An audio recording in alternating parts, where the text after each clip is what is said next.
बिहार में चुनाव से पहले सीट शेयरिंग को लेकर कांग्रेस और राजद में सिर फुटौवल। तेजस्वी को सीएम प्रत्याशी न बनाने से गरमाया माहौल, टूट की आशंका। कांग्रेस ने बड़ा फैसला लेने के लिए बुलाई कार्य समिति की बैठक, एक्शन में खड़गे। नमस्कार, मैं हूं राजीव पाठक और आप देख रहे हैं बीआर न्यूज। बिहार विधानसभा चुनाव 2025 की आहट शुरू हो चुकी है और सियासी मैदान में तलवारें खींची जा चुकी हैं। पहले तो सुनने में आ रहा था कि एनडीए में सीट शेयरिंग को लेकर खींचतान चल रही है, लेकिन अब जो ताजा खबरें सामने आ रही हैं वो तो इंडिया गठबंधन के लिए किसी बम से कम नहीं है। इंडिया गठबंधन में सीट बंटवारे को लेकर भयंकर रार छिड़ी हुई है। राजद और कांग्रेस के बीच तनातनी इस कदर बढ़ गई है कि लगता है कि ये गठबंधन कहीं टूट के बिखर न जाए। हालात इतने खराब हो गए हैं कि कांग्रेस को अपने कार्य समिति की बैठक तक बुलानी पड़ गई। तो चलिए इस सियासी ड्रामे की परतें खोलते हैं और देखते हैं कि आखिर माजरा क्या है। दोस्तों, बिहार की सियासत में इंडिया गठबंधन की हालत देखकर तो लगता है कि ये लोग खुद ही अपने पैरों पर कुल्हाड़ी मारने में लगे हुए हैं। पहले तो ये लोग एनडीए पर उंगली उठा रहे थे, लेकिन उनके घर में अब सब कुछ ठीक नहीं। लेकिन अब ये खबरें आ रही हैं कि इंडिया गठबंधन में सीट शेयरिंग को लेकर ऐसा बवाल मचा है कि गठबंधन की नींव ही हिल रही है। राजद जो खुद को बिहार का बड़ा भाई समझता था, अब कांग्रेस को उसकी औकात दिखाने पर तुला हुआ है। सूत्रों के मुताबिक राजद ने साफ कहा है कि वो कांग्रेस को 50 से ज्यादा सीटें देने के मूड में नहीं है। जी हां, आपने सही सुना। बिहार की कुल 243 सीटों में से राजद कांग्रेस को सिर्फ 50 सीटें देना चाहता है, जबकि कांग्रेस बराबरी का हक मांग रही है। अब तो ये वही बात हुई ना कि शादी में दूल्हा दुल्हन बराबर का हक मांगे, लेकिन ससुराल वाले कहें बेटा तुम तो बस थाली में पराठा खाओ, बिरयानी तो हम ही खाएंगे। असल में बिहार में इंडिया गठबंधन के मुख्य खिलाड़ी हैं राजद, कांग्रेस और वाम। इसके अलावा मुकेश सहनी की वीआईपी और छोटे दल भी इस गठजोड़ में हैं। 2020 के विधानसभा चुनाव में राजद ने 144 सीटों पर और कांग्रेस ने 70 सीटों पर चुनाव लड़ा था। नतीजा था राजद को 75 सीटें मिली, जबकि कांग्रेस को सिर्फ 19 सीटें ही मिल पाई। फिर भी कांग्रेस अब बराबरी की हिस्सेदारी की मांग कर रही है, लेकिन तेजस्वी यादव और लालू यादव की जोड़ी कहां मानने वाली है। राजद का कहना है कि बिहार में उनकी ताकत सबसे ज्यादा है और वो किसी को भी ज्यादा सीटें देकर अपनी सियासी ताकत कम नहीं करेंगे। आपको बता दें कि कांग्रेस की हालत तो ऐसी है जैसे कोई बच्चा खिलौना ना मिलने पर रो रो कर मम्मी पापा को मनाने की कोशिश कर रहा हो। कांग्रेस अध्यक्ष मल्लिकार्जुन खड़गे ने सीट शेयरिंग के इस झगड़े को देखते हुए एक आपातकालीन बैठक बुला ली है। खबर यह है कि इस बैठक में कांग्रेस के कई बड़े नेता और सख्त फैसले लेने वाले नेता शामिल होंगे। कांग्रेस का कहना है कि वो बिहार में अपनी ताकत बढ़ाना चाहती है। पार्टी के नेता जैसे कि मोहम्मद शाहनवाज आलम खुलेआम कह रहे हैं कि कोई बड़ा भाई छोटा भाई नहीं है। सीट बंटवारा लोकसभा चुनाव के स्ट्राइक रेट के आधार पर ही होगा, यानी कांग्रेस चाहती है कि उसे कम से कम 80 से 90 सीटें मिले ताकि वो बिहार में अपनी सियासी हैसियत बढ़ा सके। लेकिन राजद का जवाब है बेटा सपने देखना अच्छा है, लेकिन हकीकत में 50 से ज्यादा सीटें की उम्मीदें मत रखो। दोस्तों, ये उनकी साख का सवाल है।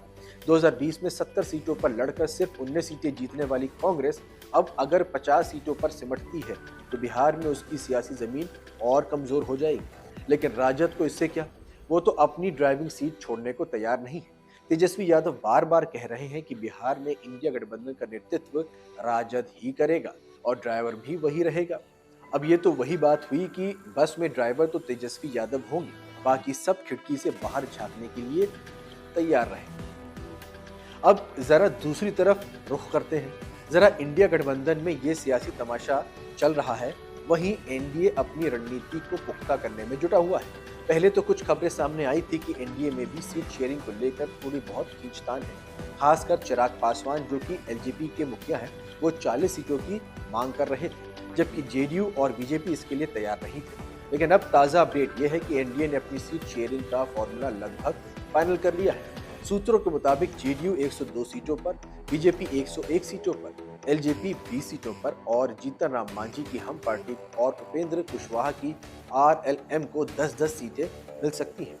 यानी कि एनडीए में सब कुछ अब ठीक हो चुका है, यानी कि सब कुछ सेट हो गया और वो एकजुट होकर मैदान में उतरने को तैयार है। नीतीश कुमार की अगुवाई में एनडीए न सिर्फ अपनी सियासी रणनीति को मजबूत कर रहा है, बल्कि बिहार की जनता को लुभाने के लिए नगद राशि हस्तांतरण और बड़े बड़े शिलान्यास जैसे कार्यक्रमों की बौछार कर रहा है। वहीं इंडिया गठबंधन का हाल देखिए। राजद और कांग्रेस के बीच सीटों की खींचतान ने गठबंधन को कमजोर कर दिया है। वहीं वाम दल और वीआईपी जैसे छोटे दल भी अपनी अपनी हिस्सेदारी की मांग कर रहे हैं और तेजस्वी यादव की मुश्किलें बढ़ा रहे हैं। क्या ये गठबंधन बिहार की जनता को भरोसा दिला पाएगा कि वो एकजुट है, या फिर ये आपसी कलह में ही डूब जाएंगे? अगर आप सोच रहे हैं कि ये सारा ड्रामा सिर्फ सीटों का है, तो रुकिए। इसके पीछे तेजस्वी यादव का अहंकार और कांग्रेस की बेबसी भी है। राजद का मानना है कि बिहार में उनकी सियासी ताकत बाकी दलों से कहीं ज्यादा है। 2020 में 75 सीटें जीतकर राजद बिहार की सबसे बड़ी पार्टी बन गई थी।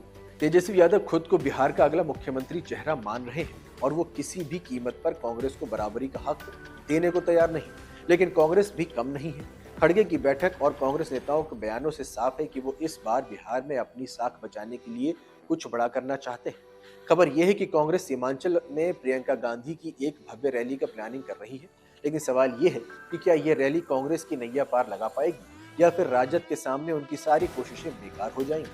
दोस्तों, बिहार की जनता की नब्ज टटोले तो साफ दिखता है कि लोग इस बार बदलाव चाहते हैं।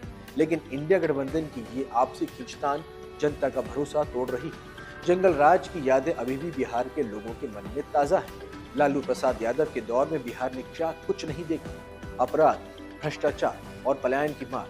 और अब तेजस्वी भले ही बड़े बड़े वादे करते हो, लेकिन जनता को डर है कि कहीं फिर से वही हालत ना लौट आए।